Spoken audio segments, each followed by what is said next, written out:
Спочатку атакували ракетами, продовжили атакувати безпілотниками. Росія намагається у будь-який спосіб максимально пошкодити цивільну інфраструктуру України і очікувано вночі запустила нову партію шахедів. Як родина киян урятувала малечу від наслідків підступної атаки? Чого ще нам чекати від ворога на завершення року? Як повітряні сили ЗСУ відреагували на російські заяви, буцімто їхні калібри ніколи не закінчаться? І який дуже несподіваний сюрприз для свого військово-зобов'язаного населення Путін приготував уже на 5 січня. Дивіться хроніку подій 310-го дня Великої війни з Росією у матеріалі Олексія Пасака. Не вийшло ракетами, спробували шахедами. Після масованого ракетного удару 29 грудня у ніч проти п'ятниці росіяни вирішили атакувати Україну іранськими безпілотниками. У повітряних силах звітують, випустили 16 дронів із 2 напрямків – із південного сходу та півночі країни. Українська ППО збила усі. 7 шахедів прямували на Київ. 2 збили на підльоті, решту – над самою столицею. Рештки одного з безпілотників зруйнували адмінбудівлю у Голосіївському районі. Вибуховою хвилею пошкодили житловий будинок поруч. Мешканці постраждалих осель розповідають, почули і звуки дронів, і роботу українських захисників. І, на щастя, забрали дітей у безпечніше місце, адже тепер їхня дитяча кімната всипана уламками та шматками розбитого скла. Близько 2 ночі, 20 хвилин, були чутні постріли, хлопці відпрацьовували по шахідам, а потім почули звук шахіда та вибух.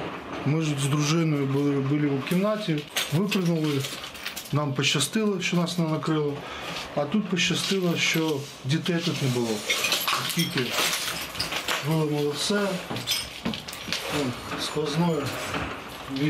Отвір. Все пошкоджено, а тут вам мало спати дитинам. У Київській міській військовій адміністрації підбили статистику за понад 10 місяців Великої війни. Кажуть, загальна тривалість оголошених повітряних тривог у столиці становить майже 29 днів. Ворог 52 рази атакував Київ. Пошкоджено понад 600 будівель. Загинуло 120 киян. Зо 5000 поранені, серед них 30 дітей. Дитячий куточок був, тут дитина читала, відпочивала, гралася. Таке щось.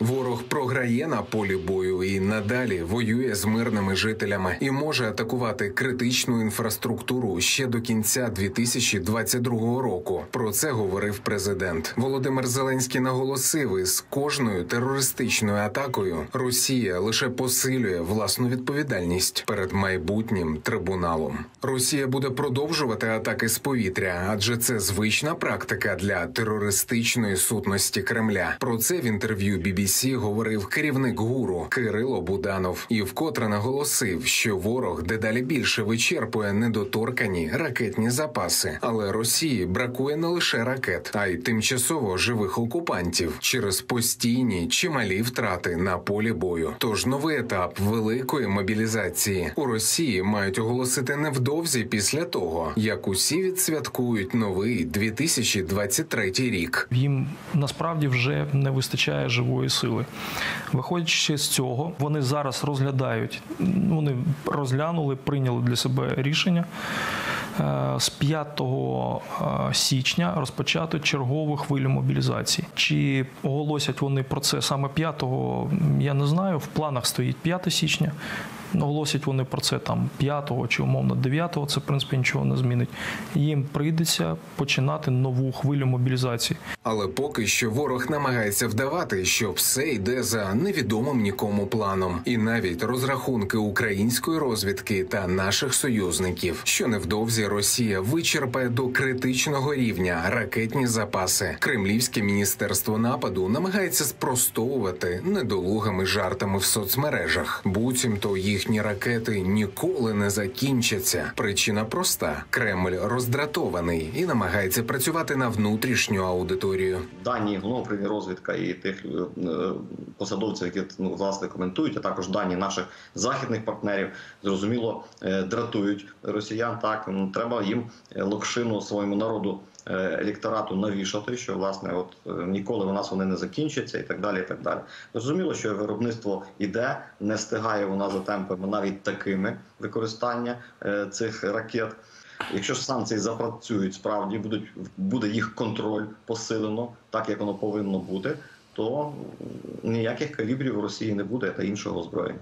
Не буде озброєння, не буде і тих, кого ним озброюють. Минулої доби ліквідовано ще майже 700 загарбників. Також знищено ще 8 російських танків, 12 бойових броньованих машин, 6 артилерійських систем, 1 спецтехніки, 8 одиниць автомобільної техніки. Підбито 23 безпілотники та 58 крилатих ракет. У повітряних силах уточнюють: на східному напрямку підбито вертоліт Мі-8. І з огляду на рівень втрат, російське залізяча дедалі частіше не хоче залишати територію Тимчасової Федерації. Після масованого ракетного удару 29 грудня у Волгоградській області вже вдруге за місяць виявили російську ракету, яка втомилася і вирішила нікуди не летіти. Крылья, видать, какие-то. Вот посвернуты. А, вот баллон, наверное, пиросредство. А его, видать, или пробил, или что, видал, он весь какой-то хуйня. Вот так она, похоже, горела. В ту сторону. Вонище пиздец. Олексій Пасак, 5 канал.